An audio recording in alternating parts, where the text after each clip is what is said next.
നമസ്കാരം, മാസ്റ്ററിംഗ് ഡ്യൂട്ടിക്കിലേക്ക് എല്ലാവർക്കും സ്വാഗതം. ഇന്നത്തെ ക്ലാസ്സിൽ നമ്മൾ ഡിസ്കസ് ചെയ്യാൻ പോകുന്നത് ഒക്ടോബർ 7-ാം തീയതി നടന്ന അസിസ്റ്റൻറ്റ് ടൈം കീപ്പർ എക്സാമിൻ്റെ ഇംഗ്ലീഷും മലയാളവും ക്വസ്റ്റ്യൻസും അതിൻ്റെ ആൻസേഴ്സുമാണ്. അപ്പോൾ ക്ലാസ്സിലേക്ക് കിടക്കാം. First question, choose the appropriate collective noun choose ചെയ്യാനാണ് പറഞ്ഞിരിക്കുന്നത്. The dash of judges took an anonymous decision. അപ്പോൾ എന്താണ് ജഡ്ജസിൻ്റെ കളക്റ്റീവ് നൗണാണ് ചോദിച്ചിരിക്കുന്നത്. കമ്മിറ്റി ആണോ, ജൂറിയാണോ, പാനലാണോ, ബെഞ്ചാണോ? ഏതാണ്? ദ ബെഞ്ച് ഓഫ് ജഡ്ജസ് എന്നതാണ്. അപ്പോൾ ബെഞ്ചാണ് കറക്റ്റ് ആയിട്ടുള്ളത്. The bench of judges took an anonymous decision എന്നതാണ്. അടുത്തത്, identify the correctly spelled word. Spelling correct ആയിട്ടുള്ളത് ചൂസ് ചെയ്യാനാണ് പറഞ്ഞിരിക്കുന്നത്. റെഫറൻസിൻ്റെ സ്പെല്ലിംഗ് എന്താണ്? REFERENCE എന്നതാണ്. അപ്പോൾ ഇതിൽ കറക്റ്റ് ആയിട്ടുള്ളത് ഏതാണ്? ഈ സി ഓപ്ഷൻ ആണ്. ഒരു എഫ് മാത്രമേ ഉള്ളൂ. ഇവിടെ എന്താണ്? REFFE ആണ് പറഞ്ഞിരിക്കുന്നത്. ഇവിടെ FERANCE ആണ് പറഞ്ഞിരിക്കുന്നത്. ഇവിടെ FERR യൂസ് ചെയ്തിട്ടുണ്ട്. അപ്പോൾ കറക്റ്റ് REFERENCE എന്നതാണ് കറക്റ്റ് സ്പെല്ലിംഗ്. അടുത്ത question, he had hardly finished his meal. Question ടാഗാണ് ചോദിച്ചിരിക്കുന്നത്. അപ്പോൾ ഇവിടെ എന്താണ് വന്നിട്ടുള്ളത്? ഹാർഡ്ലി എന്ന് പറയുന്നത് എന്താണ്? നെഗറ്റീവ് വേർഡാണ്. അപ്പോൾ നമ്മുടെ ടാഗ് എന്ന് പറയുന്നത് പോസിറ്റീവ് ആയിരിക്കണം. അപ്പോൾ ഹാർഡിൻ ഹി ആണോ? ഇവിടെ നെഗറ്റീവാണ്. ഇതല്ല. Had he, did he, didn't he. ഇതിൽ ഏതായിരിക്കും വരുന്നത്? ഇവിടെ വെർബ് ഏതാണ്? ഓക്സിലറി വെർബ് ഹാർഡാണ്. അപ്പോൾ നമ്മുടെ ആൻസർ എന്ന് പറയുന്നത് ഹാഡ് ഹി എന്നതാണ് ആൻസറായിട്ട് വരുന്നത്. അടുത്ത ക്വസ്റ്റ്യൻ എന്ന് പറഞ്ഞാൽ, the antonym of melancholy is. മെലാങ്ക്ലിയുടെ ആൻറ്റോണിം എന്താണ്? സോറോ ആണോ, ഗ്ലൂം ആണോ, ജോയി ആണോ, മിസറി ആണോ? ആൻറ്റോണിം മെലാങ്ക്ലി എന്ന് പറഞ്ഞാൽ സോറോ എന്നുള്ള മീനിങ് ആണ്. അപ്പോൾ അതിൻ്റെ ഓപ്പോസിറ്റ് എന്താണ്? ജോയി എന്നതാണ് ആൻസറായിട്ട് വരുന്നത്. അടുത്തത്, one who is new to a profession or activity. ഏതെങ്കിലും ഒരു പ്രൊഫഷനിലോ ആക്ടിവിറ്റിയിലോ പുതുതായിട്ട് ഉള്ള ആൾ, അതായത് അധികം എക്സ്പീരിയൻസ് ഇല്ലാത്ത ആൾ, അയാളെ എന്ത് പറയും? നോവൈസ് ആണോ, അമേച്ചർ ആണോ, റിക്രൂട്ട് ആണോ, ലേണർ ആണോ? ഇതിൽ ഏതാണ് വരുന്നത്?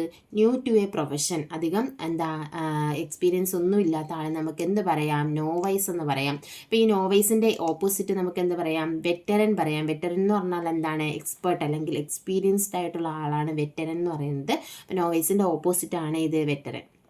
അടുത്ത് നോക്കിയേ, what does the idiom let the cat out of the bag means? Let the cat out of the bag എന്ന് പറയുന്ന ആ ഒരു ഇഡിയത്തിൻ്റെ മീനിങ് എന്താണ്? ടു റിലീസ് എ ക്യാറ്റ് ആണോ, to reveal a secret carelessly ആണോ, ടു സേ സംതിങ് സസ്പീഷ്യസ് ആണോ, to drop the bag ആണോ?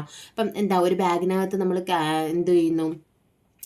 ഒരു ബാഗിനകത്തൊരു ക്യാറ്റ് ഉണ്ട്. ആ ക്യാറ്റ് ഇങ്ങനെ പുറത്തേക്ക് നോക്കുന്നു. അപ്പം ഇതിന് നമുക്ക് എന്താ പറയുക? ഒരു സീക്രട്ടായിട്ടുള്ള ഒരു കാര്യം, അതെന്ത് ഒരു ഒരു രഹസ്യം പുറത്താവുക എന്ന് പറയാം. അപ്പോൾ എന്താണ് ആൻസർ വരുന്നത്? To reveal a secret carelessly എന്നതാണ്. ഏതാ?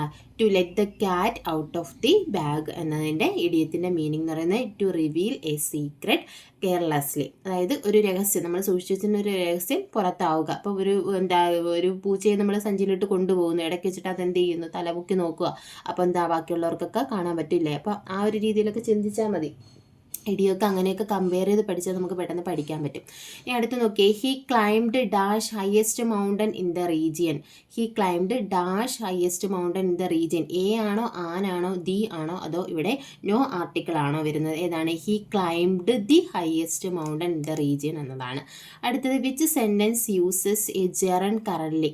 ജെറണ്ട് എന്ന് പറഞ്ഞാൽ എന്താണ്? ING ഫോം ആണ്. വെർബിൻ്റെ ING ഫോമിനെയാണ് ജെറണ്ട് എന്ന് പറയുന്നത്. അപ്പോൾ ഇതിൽ ഏതാണ് ജെറണ്ട് കറക്റ്റായിട്ട് യൂസ് ചെയ്തിരിക്കുന്നതാണ്? He suggested to go for a walk എന്ന് പറഞ്ഞാൽ ഇതിനകത്ത് എന്തില്ല? ജെറണ്ട് യൂസ് ചെയ്യുന്നില്ല. He suggested go for a walk. ഇവിടെയും ജെറണ്ട് യൂസ് ചെയ്യുന്നില്ല. He suggested to going for a വാക്കാണോ, he suggested going for a വാക്കാണോ? ഇതിൽ ഏതാണ്? ഇവിടെ ടുവിൻ്റെ ആവശ്യമില്ല. അപ്പോൾ ആൻസർ എന്ന് പറയുന്നത് he suggested going for a walk എന്ന് ഇതാണ് ആൻസറായിട്ട് വരുന്നത്. അടുത്ത ക്വസ്റ്റ്യൻ എന്ന് പറയുന്നത്, which of the following is an adjective. ഇതിൽ അഡ്ജക്റ്റീവ് ഏതാണ്? Sad, sadly, sadness, sadden. ഇതിൽ ഏതാണ്? സാഡ് ആണ് അഡ്ജക്റ്റീവ് ആയിട്ടുള്ളത്. അടുത്തത്, change the sentence I know him to passive voice. I know him എന്നതിനെ പാസീവ് വോയിസിലേക്ക് കൺവേർട്ട് ചെയ്യാനാണ് പറഞ്ഞിരിക്കുന്നത്. He was known by me ആണോ, he is known to me ആണോ, he has been known to me ആണോ, he is being known by me ആണോ? ഇതിൽ ഏതാണ് കറക്റ്റ് ആയിട്ടുള്ളത്? He is known to me എന്നതാണ് കറക്റ്റ് ആൻസർ. അടുത്ത മലയാളം ക്വസ്റ്റ്യൻ ആണ് വരുന്നത്. ചിതാകാശം എന്ന പദം പിരിച്ചെഴുതിയാൽ ചിതാകാശം ചിത്താധികം ആകാശമാണോ, ചിത് അധികം ആകാശമാണോ, ചിത് അധികം ആകാശമാണോ, ചിന്ത് അധികം ആകാശമാണോ? ഏതാണ്? ചിതാകാശം എന്നാൽ ചിത് അധികം ആകാശം എന്നതാണ്. അടുത്തത് ജാമാതാവ് എന്നതിൻ്റെ സ്ത്രീലിംഗ രൂപം ഏതാണ്? സ്വസാവ് ആണോ, ഭ്രാതാവ് ആണോ, ഹന്താവ് ആണോ, സ്നുഷയാണോ? ഏതാണ്? ജാമാതാവ് എന്നതിൻ്റെ സ്ത്രീലിംഗ രൂപം എന്താണ്? ജാമാതാവ് എന്ന് പറഞ്ഞാൽ എന്താണ്? മകളുടെ ഭർത്താവിനെയാണ് ജാമാതാവ് എന്ന് പറയുന്നത്. അപ്പോൾ അതിൻ്റെ സ്ത്രീലിംഗം എന്ന് പറഞ്ഞാൽ മകൻ്റെ ഭാര്യ അല്ലെങ്കിൽ പുത്രൻ്റെ ഭാര്യ എന്ന് പറയുന്നത് ഏതാണ്? സ്നുഷയാണ്. അടുത്തത് പത്രാധിപർ എന്ന പദം താഴെ കൊടുത്തിരിക്കുന്നതിൽ ഏത് വിഭാഗത്തിൽ പെടുന്നു? പത്രാധിപർ എന്ന് പറഞ്ഞാൽ ഏകവചനമാണോ, ബഹുവചനമാണോ, പൂജക ബഹുവചനമാണോ, സർവനാമമാണോ? പത്രാധിപർ എന്ന് പറഞ്ഞാൽ ഏത് വിഭാഗത്തിലായിരിക്കും വരുന്നത്? അതൊരു പൂജക ബഹുവചനമാണ്.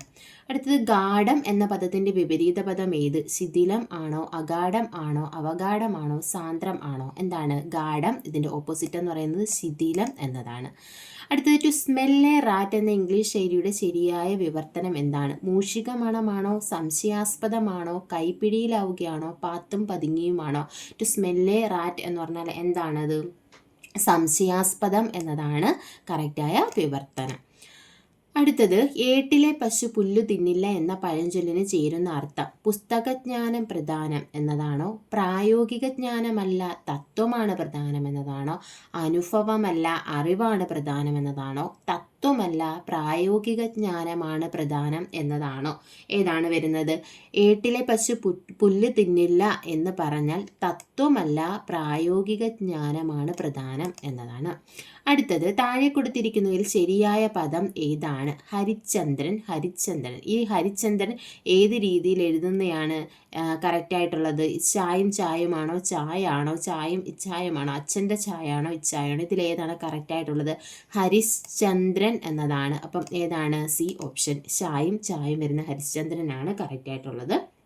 അടുത്തത് അത്യധ്വാനം കൊണ്ടുള്ള അവശത എന്നതിൻ്റെ ഒറ്റപ്പദം ഏതാണ്? ക്ലേശം ആണോ, ഊപ്പാടാണോ, താന്തത ആണോ, പരവശതയാണോ? ഏതാണ്? അത്യധ്വാനം കൊണ്ടുള്ള അവശത എന്ന് പറഞ്ഞാൽ എന്താണ്? ഊപ്പാടാണ് അത്യധ്വാനം കൊണ്ടുള്ള അവശത. അടുത്ത് നോക്കിയേ, കൂട്ടത്തിൽ പെടാത്തത് ഏത്? കനകം, കാഞ്ചനം, ഹേമം, ബന്ധുരം. ഇതിൽ കൂട്ടത്തിൽ പെടാത്തത് ഏതാണ്? കനകം എന്താണ്? സ്വർണം. കാഞ്ചനം എന്താണ്? സ്വർണം. ഹേമം എന്താണ്? സ്വർണം. ബന്ധുരം എന്താണ്? ബന്ധുരം എന്ന് പറഞ്ഞാൽ മനോഹരം. ബന്ധുര കാഞ്ചന കൂട്ടിലാണെങ്കിലും നമ്മൾ കേട്ടില്ലേ? ബന്ധുരം എന്ന് പറഞ്ഞാൽ എന്താ? കാഞ്ചനം സ്വർണ്ണം, മനോഹരമായ സ്വർണ്ണ കൂട്ടിലാണെങ്കിലും എന്നാണ് പറയുന്നത്. അപ്പോൾ ബന്ധുരം എന്ന് പറയുന്നത് എന്താണ്? മനോഹരമാണ്. അപ്പോൾ കൂട്ടത്തിൽ പെടാത്തത് ഏതാണ്? ബന്ധുരമാണ്. അടുത്തത് ചന്ദ്രഹാസമിളക്കുക എന്ന ശൈലിയുടെ അർത്ഥം ഏതാണ്? കോപിക്കുക, അട്ടഹസിക്കുക, പരിഹസിക്കുക, പുച്ഛിക്കുക. ഏതാണ്? ചന്ദ്രഹാസമിളക്കുക എന്ന് പറഞ്ഞാൽ കോപിക്കുക എന്നതാണ്. അപ്പം ഇത്രയുമാണ് ഈ ക്വസ്റ്റ്യനിൽ ചോദിച്ചിട്ടുള്ള ഇംഗ്ലീഷിൻ്റെയും മലയാളത്തിൻ്റെയും ക്വസ്റ്റ്യൻസും ആൻസേഴ്സും. അപ്പോൾ ക്ലാസ്സിൽ ഇഷ്ടപ്പെടുവാണെങ്കിൽ ലൈക്ക് ചെയ്യുക, ഷെയർ ചെയ്യുക, കമൻറ്റ് ചെയ്യുക. താങ്ക്